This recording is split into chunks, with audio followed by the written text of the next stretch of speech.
Bapak? Dinda, Aldo, mana Bisma? Ada Pak di Kamar kamar. Pak lagi tidur. Ya Allah, Si Bapak kenapa sih? astagfirullahaladzim. Bisma,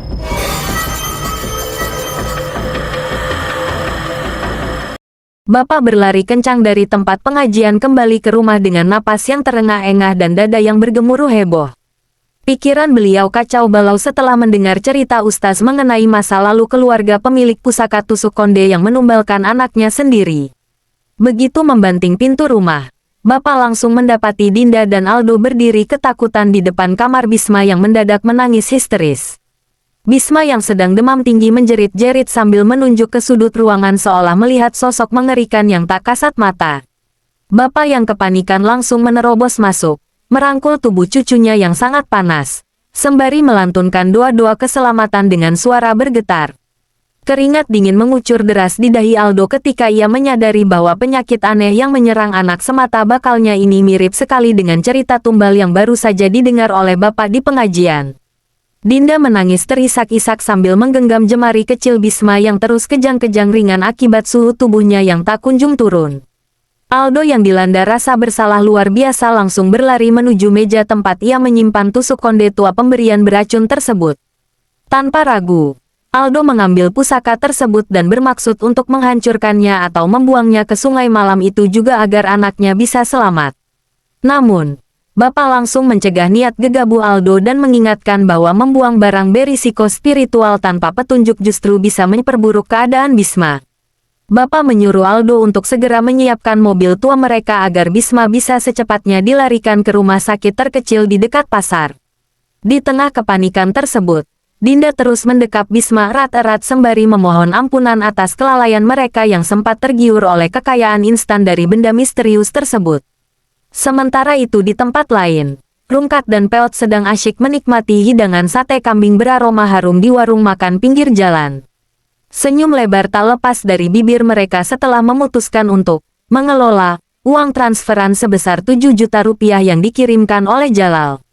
Rungkat yang tadinya bersumpah tidak ingin menyentuh uang haram hasil menipu itu kini lahap mengunyah daging sate dengan dalih sebagai biaya pengamanan rezeki. Peot yang duduk di seberangnya terus tertawa melihat perubahan sikap ayahnya yang sangat drastis demi menyembunyikan gengsi di hadapan warga desa. Namun, kebahagiaan konyol mereka terganggu saat mobil tua milik Aldo melintas kencang di depan warung dengan membunyikan klakson berkali-kali. Melihat mobil Aldo melaju tak terkendali menuju arah klinik, Peot dan Rungkat langsung menghentikan suapan mereka karena menduga ada hal buruk yang sedang terjadi. Rungkat dan Peot memutuskan untuk segera menyusul mobil Aldo menggunakan sepeda motor tua mereka demi memastikan keadaan keluarga sahabatnya tersebut.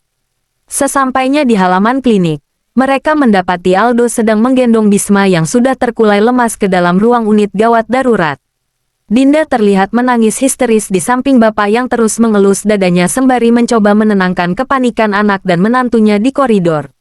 Rungkat melangkah mendekati Bapak dan menanyakan penyebab mendadak Bisma dilarikan ke rumah sakit pada tengah malam seperti ini. Bapak dengan suara bergetar akhirnya menceritakan bahwa Bisma mengalami kejang demam tinggi yang secara aneh bertepatan setelah Aldo menyimpan tusuk konde pusaka di rumah.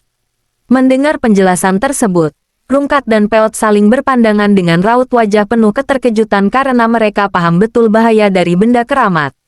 Dokter keluar dari ruang pemeriksaan dengan wajah serius dan menjelaskan bahwa kondisi demam tinggi Bisma harus segera dirujuk ke rumah sakit kota. Aldo tersentuh hatinya ketika melihat saldo tabungannya yang sama sekali tidak mencukupi untuk membayar biaya sewa ambulans dan perawatan medis rujukan.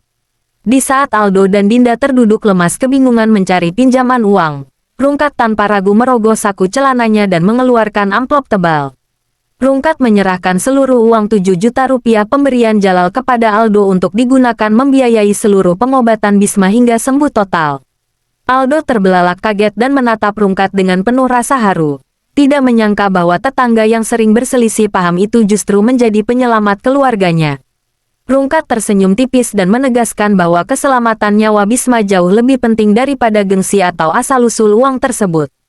Tak lama kemudian, Jalal yang mendengar kabar mengenai Bisma langsung datang menyusul ke klinik dengan napas yang tersengal-sengal di tengah malam. Jalal merasa sangat lega ketika mengetahui bahwa uang yang sempat ia kirimkan untuk Rungkat justru berguna demi menyelamatkan cucu dari Pak Alex. Di depan ruangan medis, Jalal akhirnya berbisik jujur kepada Bapak dan Aldo bahwa tusuk konde tua itu memang memiliki sejarah kelam di masa lalu. Jalal mengaku bahwa dahulu kala, pemilik pertama pusaka tersebut memang pernah mencoba menjualnya ke berbagai tempat karena selalu memakan korban dari anggota keluarga. Aldo yang mendengar kenyataan pahit itu semakin bulatan tekad untuk menyerahkan benda tersebut kepada ahli agama agar diputus hubungan gaibnya. Kehadiran Jalal di tengah krisis ini perlahan-lahan mencairkan suasana permusuhan lama antara dirinya, Rungkat, dan keluarga Bapak. Proses rujukan Bisma ke rumah sakit kota akhirnya berjalan lancar berkat bantuan dana darurat dari uang yang telah diserahkan oleh Rungkat tadi. Dokter spesialis anak segera memberikan tindakan medis yang tepat hingga demam tinggi yang dialami oleh Bisma perlahan-lahan mulai menurun secara drastis. Dinda tak berhenti mengusap air matanya sembari mengucapkan rasa syukur yang amat mendalam saat melihat anaknya kembali bernapas lega dan tertidur pulas. Aldo memeluk istrinya dengan erat di samping ranjang pasien, merasa lega karena ancaman terburuk yang sempat membayangi pikiran mereka tidak terjadi. Di luar kamar perawatan, Bapak, Rungkat, dan Jalal duduk bersama di kursi tunggu sambil mengobrol santai menanti perkembangan kondisi Bisma. Momen menegangkan malam itu secara tak terduga telah merekatkan kembali tali silaturahmi di antara ketiga pria tua yang selama ini saling berselisih. Pada keesokan harinya, Bapak bersama Aldo mendatangi rumah ustaz tua di ujung desa untuk menyerahkan tusuk konde keramat tersebut secara sukarela. Ustaz menerima benda pusaka itu dengan tenang, lalu memimpin doa bersama untuk memohon perlindungan dari segala mara bahaya dan tipu daya duniawi. Ustaz mengingatkan Aldo bahwa rezeki yang hakiki hanya datang dari ikhtiar yang jujur dan ridho Tuhan, bukan dari pusaka atau jalan pintas. Aldo menundukkan kepalanya dalam-dalam, menyerap setiap bait nasihat bijak yang disampaikan oleh sang ustaz sebagai bahan perenungan hidupnya ke depan. Benda keramat yang sempat memicu keributan dan ketakutan hebat di desa itu akhirnya diamankan di tempat yang jauh dari jangkauan warga. Aldo merasa beban berat di dalam dadanya seketika terangkat begitu keluar dari kediaman sang ustaz dengan hati yang lapang.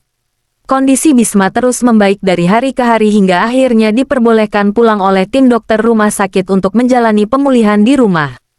Kepulangan Bisma disambut hangat oleh seluruh warga pemukiman, termasuk Lisa yang sengaja membawakan oleh-oleh buah-buahan segar untuk menghibur anak kecil itu. Dinda yang kini telah tenang kembali mengurus rumah tangganya dengan penuh rasa syukur tanpa lagi memimpikannya kekayaan instan yang tidak jelas. Aldo pun mulai fokus mencari peluang usaha baru yang halal dan berniat mencicil kembali uang pengobatan yang telah dipinjamnya dari Rungkat. Suasana rumah tangga mereka yang sempat diterjang badai kepanikan kini kembali hangat dan dipenuhi oleh kebahagiaan yang jauh lebih menenangkan jiwa. Malam harinya, warga berkumpul di pos ronda untuk mengadakan syukuran kecil-kecilan atas kesembuhan Bisma serta terciptanya perdamaian di antara warga desa. Rungkat dan Jalal kini terlihat saling melempar lelucon konyol sambil menikmati secangkir kopi hitam dan camilan gorengan yang disediakan Dinda. Peot yang merekam momen kebersamaan tersebut tersenyum puas karena akhirnya memiliki konten YouTube yang sangat positif dan menyentuh hati para penontonnya. Bapak yang menyaksikan kehangatan tersebut memanjatkan doa agar kedamaian dan ketentraman ini bisa terus bertahan lama di kampung mereka tanpa ada gangguan benda mistis lagi. Cerita pun ditutup dengan senyuman lega dari seluruh warga yang menyadari bahwa kebersamaan dan rasa saling tolong-menolong adalah harta yang paling berharga.